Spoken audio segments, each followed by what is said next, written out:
नैमिषारण्य तीर्थ में श्री सूत जी ने 88,000 सनकाद ऋषियों से कहा, अब मैं आपको कार्तिक मास की कथा विस्तार पूर्वक सुनाता हूँ, जिसका श्रवण करने मात्र से मनुष्य के सभी पाप नष्ट हो जाते हैं और अंत समय में वैकुंठ धाम की प्राप्ति होती है।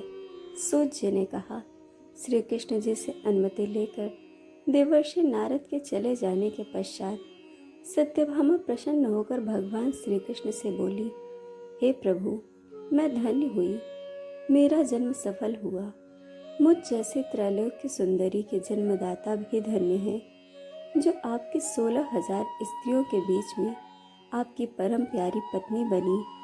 मैंने आपके साथ नारद जी को वह कल्प वृक्ष आदि पुरुष विधि पूर्वक दान में दे दिया, परंतु वही कल्प वृक्ष मेरे घर लहराया करता है। यह बात मृत्युलोक में किसी स्त्री को ज्ञात नहीं है। हे त्रिलोकीनाथ, मैं आपसे कुछ पूछने की इच्छुक हूँ। आप मुझे कृपया कार्तिक महात्म्य की कथा विस्तार पूर्वक सुनाइए, जिसको सुनकर मेरा हित हो और जिसके करने से कल्प पर्यंत भी आप मुझसे विमुख न हो। सूत जी आगे बोले, सत्यभामा के ऐसे वचन सुनकर श्री कृष्ण ने हंसते हुए सत्यभामा का हाथ पकड़ा और अपने सेवकों को वहीं रुकने के लिए कहकर विलास युक्त अपनी पत्नी को कल्प वृक्ष के नीचे ले गए। फिर हंसकर बोले, हे प्रिय, 16,000 रानियों में से तुम मुझे प्राणों के समान प्यारी हो। तुम्हारे लिए ही मैंने इंद्र एवं सभी देवताओं से विरोध किया था। हे कांते, जो बात तुमने मुझसे पूछी है उसे सुनो। एक दिन मैंने तुम्हारी इच्छा पूर्ति के लिए गरुड़ पर सवार होकर इंद्रलोक जाकर कल्प वृक्ष मांगा। इंद्र द्वारा मना किए जाने पर इंद्र एवं गरुड़ के बीच संग्राम हुआ और गौलोक में भी गरुड़ जी गौवों से युद्ध किया। गरुड़ जी की चोंच की चोट से उनके कान एवं पूंछ कटकर गिरने लगे, जिससे 3 वस्तुएं उत्पन्न हुई। कान से तंबाकू, पूंछ से गोभी एवं रक्त से मेहंदी बनी।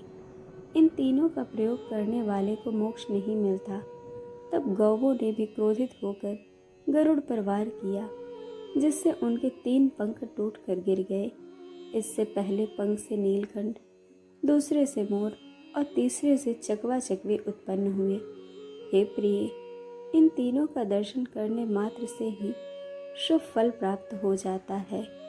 यह सुनकर सत्यभामा जी ने कहा, हे प्रभु, कृपया मुझे मेरे पूर्व जन्म के विषय के बारे में बताइए कि मैंने पूर्व जन्म में कौन कौन से दान, व्रत व जप किए हैं। मेरा स्वभाव कैसा था, मेरे जन्मदाता कौन थे और मुझे मृत्युलोक में जन्म क्यों लेना पड़ा। मैंने ऐसा कौन सा पुण्य कर्म किया था जिससे मैं आपकी अर्धांगिनी हुई। श्री कृष्ण ने कहा, हे प्रिय, अब मैं तुम्हारे द्वारा पूर्व जन्म में किए गए पुण्य कर्मों को विस्तार पूर्वक कहता हूँ, उसे सुनो।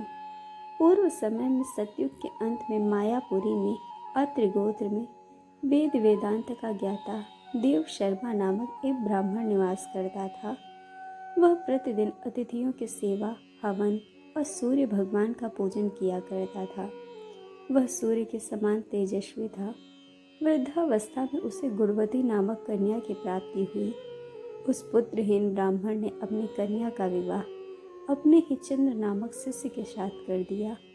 वह चंद्र को अपने पुत्र के समान मानता था और चंद्र भी उसे अपने पिता की भांति सम्मान देता था। एक दिन वे दोनों कुश व शमिधा के लिए जंगल में गए।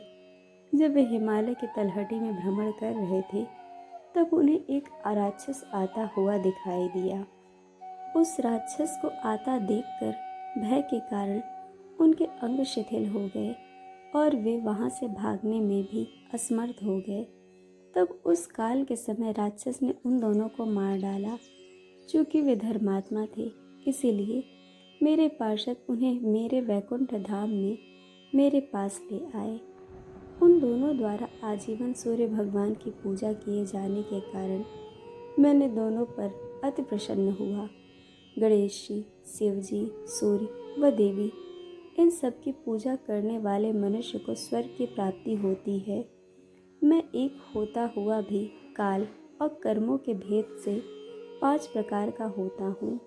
जैसे एक देवदत्त, पिता, भ्राता आदि नामों से पुकारा जाता है। जब वे दोनों विमान पर आरूढ़ होकर सूर्य के समान तेजस्वी, रूपवान, चंदन की माला धारण किए हुए मेरे भवन में आए, तो वे दिव्य भोगों को भोगने लगी। इस प्रकार कार्तिक मास महात्म कथा का प्रथम अध्याय पूर्ण हुआ। दोस्तों, कथा आपको कैसी लगी यह हमें कमेंट करके ज़रूर बताइएगा और चैनल को सब्सक्राइब, वीडियो को लाइक शेयर करना बिल्कुल मत भूलिएगा। वीडियो देखने के लिए आप सभी का बहुत बहुत धन्यवाद। जल्द मिलेंगे कथा के अगले अध्याय के साथ।